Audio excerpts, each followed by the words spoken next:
वक्त मैं हूँ ग्रिश्नेश्वर ज्योतिर्लिंग मंदिर में। ये मेरा और मेरी बेटी का दूसरा ज्योतिर्लिंग दर्शन है और ये 12 ज्योतिर्लिंग में से एक है। और मैं और मेरी बेटी, मेरा पूरा परिवार, हम सब 12 ज्योतिर्लिंग की यात्रा करने वाले हैं। तो इस यात्रा में बने रहने के लिए मेरे चैनल को ज़रूर सब्सक्राइब कीजिए और इन्फॉर्मेटिव वीडियो लगे तो लाइक भी ज़रूर कीजिएगा। तो चलिए आपको लेकर चलते हैं ग्रिश्नेश्वर टेम्पल यात्रा में। ये जो ट्रिप है ये है 2 दिन का। तो यात्रा की शुरुआत होती है पुणे वडगांव शेरी से सुबह के 8:30 बजे। तो आप देख सकते हैं साइट सीन कितना बढ़िया है। बीच में हम रुके थे यहाँ पे लंच के लिए। कार से टोटल अप एंड डाउन लगभग 600 किलोमीटर का था।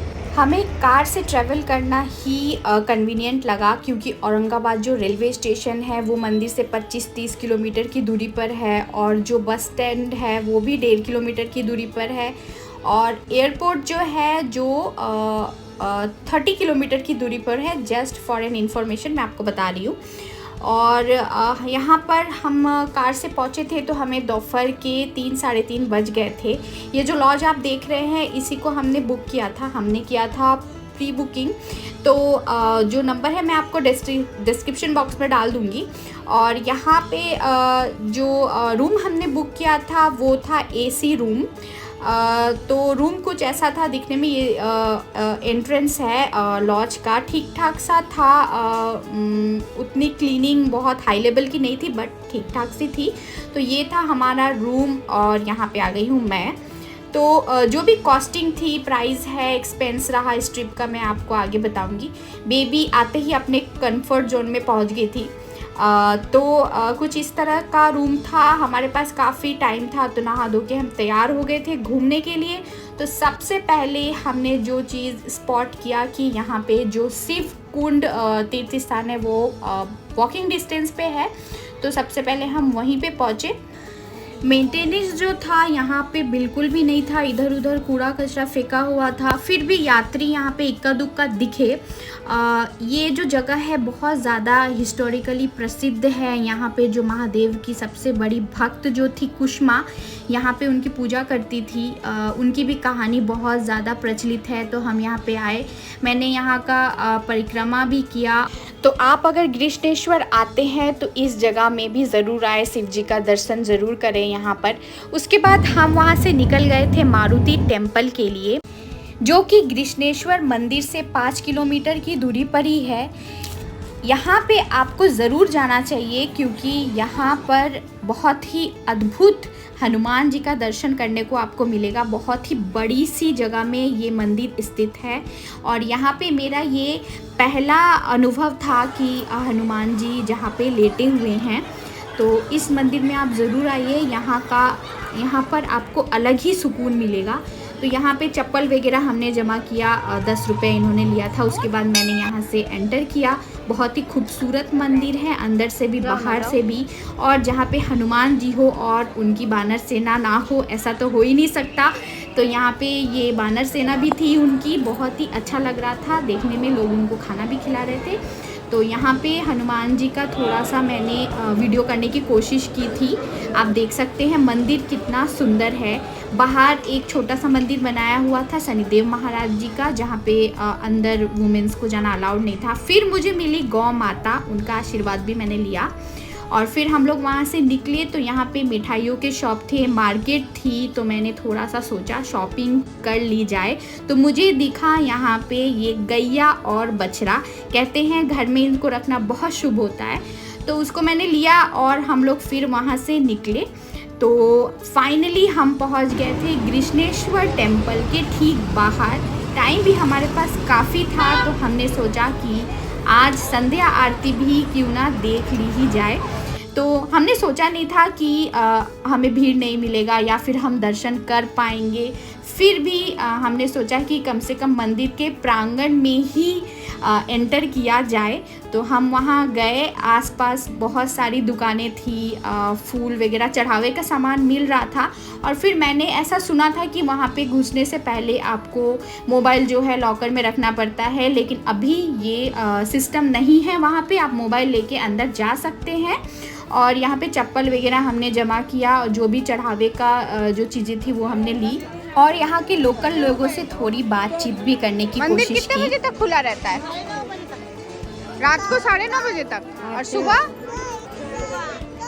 4 बजे खुलता है। आरती कितने बजे होता है? 8 बजे तक। 8:30 बजे। कितना बोले आप? कभी कभी 8:30 बजे, कभी कभी 9 बजे। अच्छा। चलो दर्शन करते हैं। तो यहाँ पे जो फूलों की टोकरी थी वो 20-50 ऐसे में मिल रही थी। फिर हमने उनको लिया और यहाँ पे एंटर किया। शाम को काफ़ी भीड़ था, संध्या आरती के लिए काफ़ी भीड़ थी। वैसे तो मैंने एक्सपेक्ट किया था कि हम दर्शन ही शायद नहीं कर पाएंगे, लेकिन ऐसा नहीं हुआ। वहाँ पे हम लोगों ने लाइन में लगे और आधे घंटे बाद हम आराम से दर्शन कर लिए। ये है मेन यहाँ का शिव कुंड, आप देख सकते हैं कितनी भीड़ है।